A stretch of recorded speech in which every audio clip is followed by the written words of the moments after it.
नमस्कार. आपदामपहर्तारं दातारं सर्वसंपदां लोकाभिरामं श्रीरामं भूयो भूयो नमाम्यहं. श्रीराम समर्थ. आज आपली एक छोटीशी कथा आहे, टाकळीत घडलेला चमत्कार.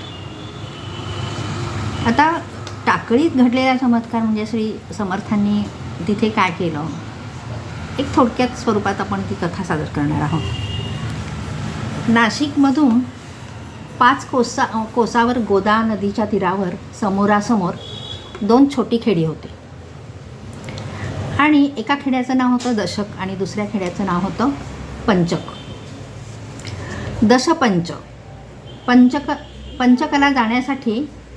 पंचकला जाण्यासाठी होडीने प्रवास करायचा. पाणी असेल तर होडीने प्रवास करायचा आणि पाणी नसेल तर तिथले लोक पायी ये जा करत असत. पाणी कमी असताना पायी ये जा करत असत. असा हा त्यांचा प्रवास होता. या 2 गावांचे मिळून दशपंचक असे नाव तयार झाले. मग दशपंचक या गावामध्ये गिरीधर कुलकर्णी म्हणून नावाचे व्यक्ती राहत होते आणि त्यांची पत्नी अन्नपूर्णाबाई हे दाम्पत्य सुखाने संसार करीत असे. अतिशय चांगले प्रामाणिक असे दाम्पत्य होते. तर अत्यंत भाविक आणि भगवत भक्त होते असे हे गिरीधर पंत कुलकर्णी. त्यांची एकदा समर्थांशी भेट झाली आणि अशी एखाद्या समर्थांची किंवा एखाद्या संतांची जर भेट होत असेल तर ती आपली पूर्वपुण्याई पूर्वसुकृत असं मानलं जातं. असंच काहीतरी त्यांच्या बाबतीत घडलेलं असेल तर त्यांना असं वाटत होतं की आपल्याला श्री समर्थ हे भेटले, त्यांची गाठभेट झाली, आपली काहीतरी पूर्वजन्माची पुण्याई असेल आणि म्हणूनच त्यातून आपली गाठभेट झालेली आहे. बहुत सुकृताची जोडी म्हणूनही विठ्ठली आवडी, असं आपण म्हणतो की नामस्मरण करताना सुद्धा आपलं पुण्य काही असेल तर मग आपल्या मुखातून ते नामस्मरण येतं. म्हणून बहुत सुकृताची जोडी, काहीतरी तुमचं पुण्य असेल तर ते आपल्याला या जन्मामध्ये नामस्मरण हे शक्य होतं. तसंच त्यांचंच झालेलं होतं की समर्थांची भेट झाली, हे काहीतरी त्यांचं पुण्य असेल म्हणून त्यांना खूप म्हणजे असं वाटत होतं मनातून की काहीतरी आपली पुण्याई आहे. असे ते भगवत भक्त दोघंही होते, पती आणि पत्नी. दोघांना साधेल असा संसार त्यांचा सुरू होता. गिरीधर पंत तरुणपणी म्हणजे अगदी 20व्या वर्षी त्यांना TBचा आजार झाला आणि प्रकृती त्यांची साथ देईना आणि मग त्या असाध्य अशा आजाराने त्या वर्षी म्हणजे साधारण 22व्या वर्षी ते मरण पावले. त्यांच्या पत्नीला खूप दुःख झालं. अन्नपूर्णाबाई, त्या पत्नीचं नाव आहे अन्नपूर्णा. अन्नपूर्णा ही अगदी सावित्रीप्रमाणे पतीशी एकनिष्ठ होती आणि मग पतिनिधनाने तिला खूप मोठं दुःख झालं. तिच्या मनावर खूप आघात झाला की असं नको होतं व्हायला, इतकी सेवा मी केलेली आहे आजारी असताना देखील सुद्धा, का बरं असा प्रसंग माझ्यावर यावा, असं तिला खूप असं मनातून वाटायचं आणि खूप दुःखाचा डोंगर तिच्यावर कोसळला होता, आघात झाला होता. आणि मग तिला सगळ्यांनी समजून सांगितलं, नातेवाईक, आजूबाजूचे लोक वगैरे, की तू असं करू नको. परंतु तिने नाही, सती जाण्याचा ठाम निश्चय केला होता त्यांनी. आणि मग आजूबाजूच्या मंडळींनी समजून सांगितलं तरी ती ऐकेना, नाही ती तयार झाली वगैरे. आणि तिचा ठाम निश्चय असल्याप्रमाणे ती म्हणजे आपण म्हणतो ना, सती जाण्याच्या ह्याच्यामध्ये जो काही पेहराव असतो तो सगळा तिने धारण केला आणि रात्री 12 वाजता त्या गावातील मंडळी वगैरे सगळी त्यांची अंत्ययात्रा निघाली. दशक आणि पंचक या गावात स्मशानभूमी नव्हती. मग ते काय करायचे की या गावात कोणी मरण पावलं तर शेजारच्या म्हणजे टाकळीच्या गावामध्ये अग्निसंस्कार तिथे होत असे. मग आणि दशक आणि पंचकमधील दोन्ही ठिकाणचे जी मंडळी आहेत ती एकत्र आली. दोन्ही मंडळींनी एकत्र जाण्याचा निर्णय घेतला. रात्री 12 वाजता ते निघाले. घरापासून अगदी जवळच स्मशानभूमी म्हणजे समर्थांचं जे निवासस्थान होतं, घर होतं, तिथे ते राहत होते. त्याच्या घरापासून जवळच स्मशानभूमी होती आणि या स्मशानभूमीच्या थोड्याशा अंतरावर नंदिनी आणि गोदावरी या नद्यांच्या संगमाची जागा होती. तिथेच उभे राहून सूर्योदय समयी श्री समर्थ हे काय करायचे, 2-2 तास गायत्री मंत्राचा जप करून मंत्राचे पुरश्चरण करत असे. 2-2 तास करत होते सकाळी अगदी तिथे येऊन. आणि मग असं पुरस्चरण चालू असताना अनेकदा स्मशान जवळच होतं तिथे, आणि मग त्या स्मशानामधून अशी आक्रोश असा आवाज यायचा, सगळेजण रडत असायचे. परंतु त्यामुळे काही समर्थांचं ते गायत्री पुरस्चरण कधी भंग पावलेलं नव्हतं. इतके ते जप अनुष्ठानामध्ये तल्लीन असायचे की आजूबाजूला कुठला आवाज येतो आहे, पक्ष्यांचा आवाज येतो आहे, आणखीन कुठला आवाज येतो आहे, त्याच्याकडे त्यांचं कधीच लक्ष नसे. असे हे श्री समर्थ जप करण्यामध्ये तल्लीन होत असे. मग संध्याकाळी गिरीधर मरण पावल्यानंतर दशपंचकांची 60 ते 70 म्हणजे दशक आणि पंचक या दोन्ही गावातील लोक 60 ते 70 जण एकत्र आले, माणसं एकत्र आली आणि नेण्याची सर्व तयारी सिद्ध झाली. सगळी तयारी झाली. आता त्यांना न्यायचं, गिरीधर पंतांना न्यायचं, त्यांचे नातेवाईक आले, गावातली मंडळी आली सगळी. आणि अन्नपूर्णाबाईंनी सतीची वस्त्रे परिधान केली, जी काही असतात ती परिधान केली आणि निघाले सगळेजण. गिरीधरांचे सर्व नातेवाईक आले आणि रात्री 12 वाजता ही मंडळी दशक पंचकाहून निघाली.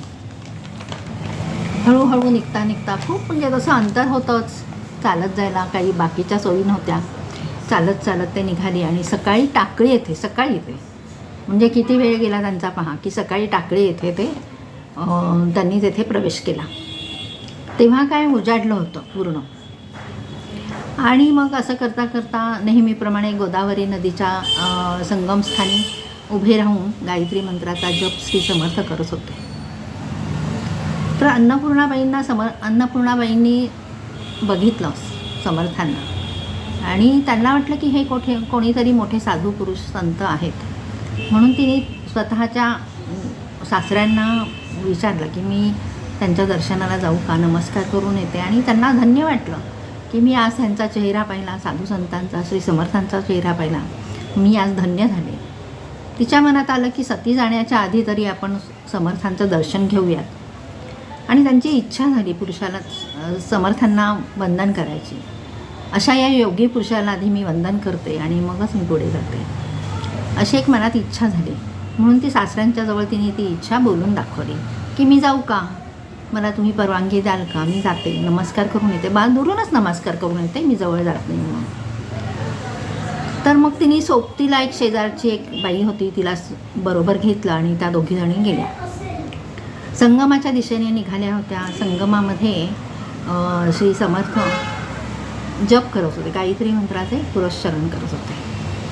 आणि असं करता त्या तिथे गेल्या, थोड्या वेळ थांबल्या वगैरे आणि त्यांना नमस्कार केला. श्री समर्थ जप करत होते हे त्यांच्या काही लक्षात आलं नाही समोर कोण आहे, म्हणजे इतके तल्लीन होते, आजूबाजूला त्यांना काही कळलं नाही आणि त्यांनी नमस्कार केला. अन्नपूर्णाबाईंनी त्यांना दुरूनच नमस्कार केला. तर समर्थ जेव्हा जप करत होते तेव्हा समर्थ पुरस्चरणात असताना त्यांच्या मुखातून आशीर्वचन बाहेर पडले. काय पडले असतील तर अष्टपुत्रा सौभाग्यवती भव असा आशीर्वाद त्यांनी दिला. तर अन्नपूर्णाबाईंच्या हे काही लक्षात आलं नाही, परंतु समर्थ हे त्यांच्या जपाच्या अनुष्ठानामध्ये होते. त्यांच्या लक्षात आलं नाही समोर कोण आहे, कुठल्या बाई उभ्या आहेत, कुठल्या वेशामध्ये आहेत, हे काही त्यांच्या लक्षात आलं नाही. आणि मग ती अचानक रडू लागली, खूप मोठमोठ्यांदा आवाजाने आक्रोश करू लागली ती. नंतर मग समर्थ देहभानावर आले. त्यात जपातून ते अनुष्ठानातून ते बाहेर आले आणि डोळे त्यांनी उघडून पाहिले तर सतीला बघितलं. त्यांनी वेशधारण परिधान केलेला असं बघितलं. तर 18 वर्षाच्या पूर्ण त्या अन्नपूर्णाबाई होत्या आणि त्यांना त्या दिसल्या. त्या म्हणाल्या, महाराज मला माफ करा, मी आपल्या तपामध्ये भंग तर केलेला नाही, व्यत्यय तर आणला नाही आहे ना. तर त्या अचानक पुन्हा रडू लागल्या. समर्थांनी जप आपला थांबवला आणि ते पाण्याच्या बाहेर आले. मग त्यांनी काय केलं की त्यांच्याकडे दगडावर ठेवलेली एक झोळी होती आणि कमंडलू होता. तो कमंडलू घेतला, झोळी घेतली आणि गोदा नदीच्या पाण्यातलं पाणी कमंडलूमध्ये घातलं आणि सूर्याच्याकडे बघत त्यांनी प्रार्थना केली. तर मनोमन अशी प्रार्थना केली की जी काही समस्या असेल ती दूर होऊ देत म्हणून. आणि मग ते निघाले तिथून आणि समर्थ इतके भरभर चालायला लागले आणि त्यांच्या पाठीमागे अन्नपूर्णाबाई आणि त्यांच्या शेजारच्या बाई दोघी भरभर चालायला लागल्या. मग समर्थांची चालण्याची गती खूप होती. ते तिथे पोचले आणि पोचल्यानंतर प्रेताजवळ उभे राहिले आणि म्हणाले, जी काही मंडळी आजूबाजूला होती त्यांना सांगितलं की या प्रेतावरचा दोर तुम्ही काढून टाका, बांधलेला जो काही दोर आहे तो काढा, सोडा, असं समुदायाला सांगितलं. तर त्यांच्या बोलण्यात एक म्हणजे समर्थांच्या बोलण्यामध्ये, योगीच होते ना ते, समर्थांच्या बोलण्यामध्ये आत्मविश्वास होता एक प्रकारचा. आणि त्यांनी ते कमंडलूमधलं तीर्थ घेतलं, हातामध्ये ओंजळीमध्ये घेतलं आणि ते समर्थ सूर्याकडे पाहत प्रार्थना करू लागले. आणि प्रार्थना पूर्ण झाल्यानंतर ते समर्थांनी ओंजळीतील तीर्थ गिरीधर पंतांच्या तोंडावर शिंपडले, पूर्ण शरीरावर पण त्यांनी शिंपडले. आणि गिरीधर पंत असे उठले झोपेतून, आळोखे पिळोखे वगैरे देत. त्यांना काही वाटलंच नाही की काय झालं काही नाही. आणि म्हणतात, मी इथे कसा आलो. त्यांना ते असं वाटलं की मी आता झोपेतून उठवलं. आणि मग ते समर्थ अनुष्ठानामध्ये होते ना, मग समर्थांना वाटलं की आता कृपेने, राम इच्छेने या गोष्टी घडत आहेत, तर हे काम झालेलं आहे. त्यांना तिथे दुरूनच त्यांना बघितलं गिरीधर पंतांना आणि तिथून समर्थ परत संगमावर आले. आणि अन्नपूर्णाबाई त्यांना नमस्कार करत होत्या. तेव्हा समर्थ म्हणाले, माझं अजून अनुष्ठान पूर्ण व्हायचं आहे, संगमावर जातो मी आणि नंतर आपण बोलूयात, असं सांगून ते निघाले. परंतु एवढे सत्पुरुष आपल्याला दिसले, त्यांचा आशीर्वाद मिळाला आणि त्यांच्या इच्छेने म्हणा किंवा त्यांच्या आशीर्वादाने म्हणा गिरीधर पंथ उठून बसले. तर आपण त्यांना भेटल्याशिवाय काही बाहेर घरी जायचं नाही. सगळी मंडळी त्या गोदावरी नदीच्या काठावर सगळेजण उभे होते. मग समर्थांचं अनुष्ठान संपलं वगैरे आणि मग ते सगळी मंडळी त्यांच्या पाया पडायला आली. असं करता करता सगळ्या मंडळींनी टाकळीमध्येच श्री समर्थांना नमस्कार केला. श्रीराम जय राम जय जय राम असं म्हटलं. आणि गिरीधर पंत आणि अन्नपूर्णाबाई या दोघांनी नमस्कार केला. तर समर्थ म्हणाले, हे काही माझ्या इच्छेने झालेलं नाही, राम इच्छा, राम करता, असं त्यांच्या इच्छेने झालेलं आहे. आणि हे मला असं काही यातलं काही माहिती नाही आहे, मला यातलं काही कळत नाही आहे. परंतु जी काही त्यांची सिद्धी होती किंवा जे काही त्यांना जप अनुष्ठानातून प्राप्त झालेलं होतं, असे हे सिद्धयोगी असतात, सत्पुरुष असतात, आपल्याला त्या गोष्टी काही लक्षात येत नाहीत. परंतु त्यांचं दर्शन, त्यांचा सहवाद, सत्संग, उपासना वगैरे जी काही झालेली असेल ते गिरीधर पंत आणि अन्नपूर्णाबाईंना लाभली. आणि खूप परमधन्य असं त्यांना वाटायला लागलं की अरे, या सत्पुरुषांचा सहवास आपल्याला लाभलेला आहे, तर आपलं जीवन हे धन्य झाले. मग समर्थ सांगतात, हे माझ्या इच्छेने नाही झालेलं, राम इच्छेने घडलेलं आहे. समर्थांनी गिरीधर पंत आणि अन्नपूर्णाबाईंना आशीर्वाद दिला आणि म्हणाले की कल्याण होईल. असं म्हणताना मग काही दिवसानंतर अन्नपूर्णाबाईंना दिवस गेले, मुलगा झाला. त्या मुलाचं नाव ठेवण्याची वेळ आली.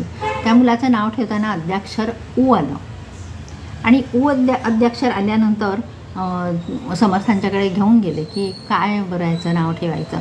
तर समर्थांनी सांगितलं, हे अद्याक्षर आल्यामुळे त्याचं नाव उद्धव ठेवा. आणि मग त्या पहिल्या मुलाचं नाव उद्धव ठेवलं. आणि तो जो मुलगा आहे तो मुलगा श्री समर्थांना झोळीमध्ये त्यांनी दिला की माझी इच्छा आहे की पहिला जो मुलगा येईल तो मी आपल्या झोळीमध्ये अशी देईन म्हणून. अशी ही योगायोगाने टाकळी येथे घडलेली ही घटना आहे. आणि मग साधन काळामध्ये समर्थांनी सुद्धा खूप काही श्रवण भक्ती केलेली होती. तपाने श्री समर्थांना त्या जाणीवेला एक प्रकारची प्रगल्भता आली होती. म्हणजे इतकं जप अनुष्ठान करायचे, तप करायचे वगैरे, तर त्यांना ती एक सिद्धी प्राप्त झाली होती, ती शक्ती प्राप्त झाली होती. आणि मग अशा या प्रगल्भतेतूनच मग समर्थांच्या याच्यामध्ये टाकळीमध्ये असे पहिल्यांदाच ही घटना घडली की त्यांना त्या तपाचं म्हणा, जपाचं म्हणा, सामर्थ्य त्यांना तिथे दिसलं. आणि मग त्यांना असं समजलं की अरे, मी हा एवढा जप वगैरे करतो, तप करतो, याच्यामध्ये तर काही असं हे आलेलं नाही आहे ना, की एक प्रकारचा मोह पण असा दिसून येतो. पण तसं नव्हतं ते काही. ही सगळी काही त्यांना प्राप्त झाली होती. त्यांच्या त्या शक्तीतून ही सिद्धी प्राप्त झाली.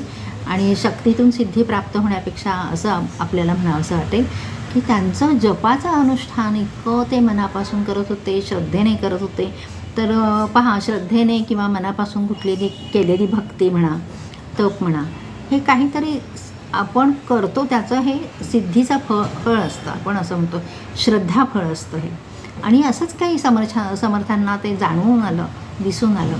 आणि मग इतकी प्रगल्भता असल्यानंतर त्या उद्धवाला त्यांनी मग तिथेच टाकळीला आपल्याजवळ ठेवून घेतलं. हळूहळू तो उद्धव मोठा झाला आणि त्या उद्धवाला हनुमंताची सेवा कशी करायची ते शिकवलं. असे हे आपले श्री समर्थ रामदास स्वामी होते. आणि टाकळीतील हा घडलेला प्रसंग मी आपल्याला आज कथन केलेला आहे. आणि आज समर्थांना, हनुमंताला नमस्कार करून, प्रभू रामचंद्रांना नमस्कार करून मी माझ्या वाणीला इथे विराम देते. मी काही तुम्हाला या छोटीशी भक्तिरूप अशी कथा सांगितलेली आहे, ती आपण श्रवण करतच आहात. आणि आज तुमच्यामुळे मी हे थोडंफार सांगू शकते. आज तुम्हालासुद्धा मी वंदन करते, नमस्कार करते आणि मी इथेच थांबते. श्रीराम.